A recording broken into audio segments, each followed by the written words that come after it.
Airbnb just made the biggest bet in their 10-year history, and if they are successful, they're gonna change the way we all think about travel. And the coolest part is that they haven't made this change following traditional business strategy and investing billions of dollars, but through the sheer power of product design. Airbnb is the poster child of a Silicon Valley company. A group of young founders without any money, having the idea of renting out air mattresses in their apartment to attendees of a local design conference. They struggle through validating their business model, showed their relentlessness by selling cereal, yeah, for real, and they convinced Paul Graham, the founder of startup incubator Y Combinator, to invest in their company.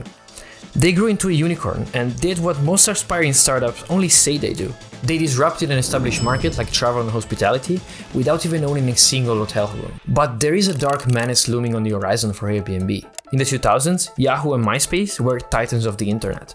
But once becoming kings of their category, they have slowly become irrelevant, and tech history is filled with companies that succeeded in dominating a market only to rest on the laurels and die.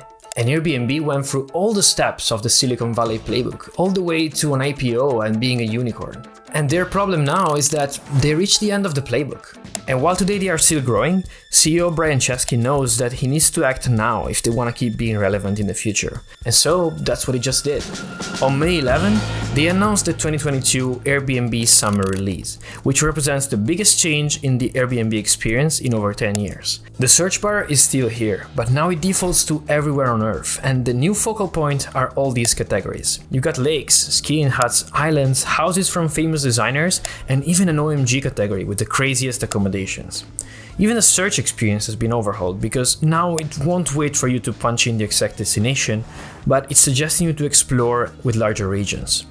And also when you choose dates, you can be even more loose, choosing any weekend in October and November, for example, or any week in a specific month. Now you might be wondering, okay, this is just a redesign of the homepage and a few new features in search, right? What's the big deal?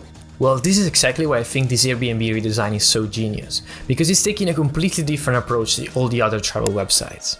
Take Booking.com or Expedia or Ryanair, they all start by asking you a question: where do you want to go and when? And this is what drives the user experience from there on. While the new Airbnb's primary focus is discovering new destinations.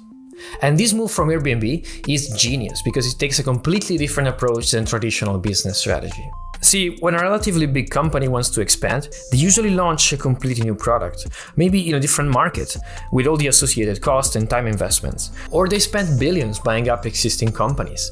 Take Uber, for example. Once they had leadership in the ride-sharing business, they built up a completely new product and infrastructure to launch Uber Eats.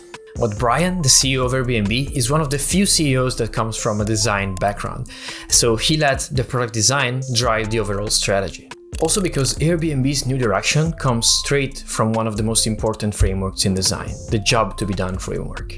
The core idea is simple. People don't want your product, they want a solved problems, and they hire your product to do so. For example, when you're buying a drill, you don't actually care about buying a drill. You care about having a hole of the right size in the wall. And just like that, you can go back one step. Why do you want that hole? Maybe you want a hole in the wall to be able to hang a picture. This is your new job to be done. By focusing and going backwards on the problems, you can reach much better solutions. In this case, a better solution could have been an adhesive hook instead of drilling a hole. And this is exactly what Airbnb is doing. They reframe their job to be done from I want to get a place to stay for my weekend in Florence on the 29th of August to I want to find a cool place to have a weekend trip next month. So think about the way you plan a trip with your friends. In most cases, it looks like this. You decide where to go based on friend recommendations, what you saw on TikTok or your bucket list, and this exploration phase is usually a mess. There is no clear structure here. Then once you decide, you go piece by piece and decide on your flights or transport, then your accommodation, and finally the experiences that you will have once there. And if you are a company working in one of these three areas, the most obvious thing you can do is expand into the others. And this is why Ryanair is suggesting new accommodation options, or why Booking now allows you to buy flights. Because from a business standpoint, it might make sense. But if the problem you need to solve is getting wasted in Mykonos from the 8th to the 15th of August, you will simply go to the best product for each individual piece. Airbnb, on the other hand, wants to move here. They want to be the go-to destination for discovery. And if they succeed in that, they will be able to completely change the travel industry. Once again. And the best thing is that they were able to do this without spending millions in acquiring new companies or creating a completely new product. But they were able to do this simply by leveraging on what they have. Cool listings from all over the world. And think about the consequences of this. Entire areas that were once in a long tail of unknown destinations could see their local tourism flourish. And the quality bar for Airbnb listings is gonna increase, because now they're not gonna compete just as simple accommodations, but as a travel destination in general. And now, don't get me wrong, this is not gonna be just a flowery future for the way we travel. This is gonna make Airbnb a massive amount of money if they are successful. Because if they succeed, they will become the gatekeepers not only for hospitality, but for the entire tourism industry. Taking for example a good cut of airline bookings. And we know that being the place people start to search from can be just a tiny bit profitable. And now, of course, what they want to achieve is very ambitious, and they need to get many things right, including the recommendation that they show to users. Otherwise, their solution might end up being just a showcase of cool and expensive villas on Airbnb that nobody's gonna book. But there are some aspects of this new experience that left me a bit perplexed. So let's get our redesign hat on and let's get to work. They have Airbnb experiences. They have this whole catalog of cool things to do around the world. And it's basically invisible. So here I redesigned the experience to still focus on discovery and accommodations, but also hinting at the cool things you can do once you are in a destination.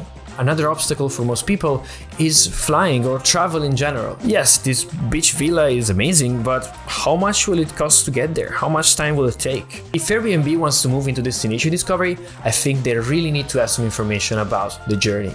And to do this, you don't need to necessarily show prices for each flight for each destination. You can do it in a smart way. For example, here, I highlighted destinations with flights that are cheaper in that period.